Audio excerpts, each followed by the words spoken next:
Sadiki Ntali yafiddwa mu kyalo Shakira Nagaye nakusato nga yakamwanjula asibidde olw'omugenzi okufa nga tamulidde kitebwa abaana babiri byamuwasa nabo. Ntalo omuvuzi wa bodaboda asangidwa mu maka ge mukulu byaseere Lukaya mu Kalungo n'amukuba enganda okuli jjajja we.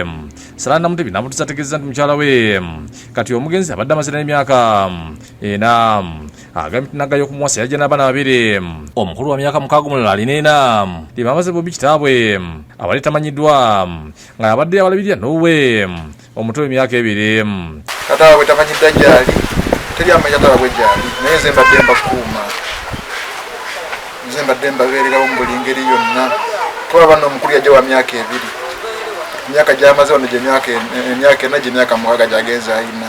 Kati Ntalo asubidde ekyokulira abaana bano ekimaliza okulaginaza kisa bamukwasise kirakoode ntatu abaana bano okuva ebakwatirirwamu. Kusaba kuyambye eri bonna abasobodde tudduukirira abaana obubaka buno bwesindikiriza tawa abaana abo ne bw'onobera ku TV n'olaba ononye abaana bwe bali wonna. Nga bw'asangula amaziga tutudde engeri olumbe gye lwakwatamu kyali mu kiseera eky'omukolo ku Sande ewedde ensonga gye muguma otakulaze gataliko nvufu eggulo. Omwana omuwala embeera gy'alina ekyamazima si nnungi, ekyo aba mujje tukole kye tukola muyite mu bwangu tumulwako nga muziraafa bwatuuka aba yazibiriza dde agenda bugenzi.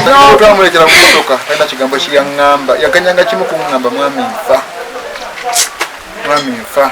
Ayogedde engeri gy'atubye ne mukyala w'okutuusa byamufudde ku maaso. Akaaba ekintu kinzita, ekintu kyekyo mu magulu, ekintu kyekyo mu kifuba, kwata wano ng'agamba kubawo ekikonde olukuba ng'agamba kivudde wate kigenze mu magulu. Nga mu buli ngeri ng'obadde wase mukazi wange badde bw'amaanyi. Ntalo alumiriza obuzibu nti bwandibanga bavudde wabuwa mukazi nti wadde nabo bakimusibako nti abadde alinako omuwala we yasuubiza embaga n'atakituukiriza. Mukazi gwe nasuubiza okwanjira yali teddagala n'alitegwa mukazi wange nimbabuuza watasobodde kulwala ng'omukolo tegunaba gulowooza ko alasobodde kulwala mbuna obudde. Jjajja Batalina Mutebi yagambye nti yasooka okulowooza nti omugole okulwala yabadde atidde mukolo gy'ogamaze kulala mu kidaala ng'amufulumisa amukwatiridde naye we yagwiriremu amaanyi. Kati bateekawo obutebe mu ddiiro n'embuuza omuwala gwe tunoonya mubengeye mu mbejja agenda kutuula waggulu mu butebe, kyenva mbaga nti ayinza okuba nga mu mbejja. Ne ŋŋamba Sadiiki manyi nti gwe ogenda okufukamira obuuza omumbejja bataddewo baleeta nti okulaba ng'omugole bakwatiridde mu ki mukwatirire netandika okugwamu amaanyi.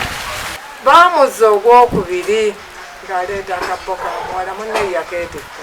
Kansala Nuhu Sulaiman agakiikirira omuluka gw'ekaliiro ku ttawuni Kanseruke yabadde omugizi omukolo ku ludda lw'omugole omusajja ategeeza nti omugizi munne yasooka okumutegeeza ku lwadde nti era emikolo gyonna baagikoze banguya. Naye yaŋŋamba ekintu kimu nti ogenda kukola omukolo gw'otakolangako.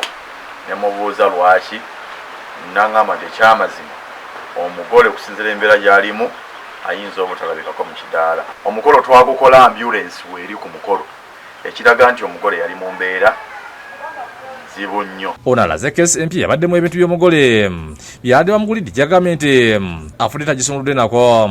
Naye teyasobodde kugitunulamu yadde kiki ekyali munda, kiki ekyaliwo, naye bw'atyo Katonda n'amukoowoola. John Bosco Seruwo yakusakidde eggulu ku Lwabukedde TV.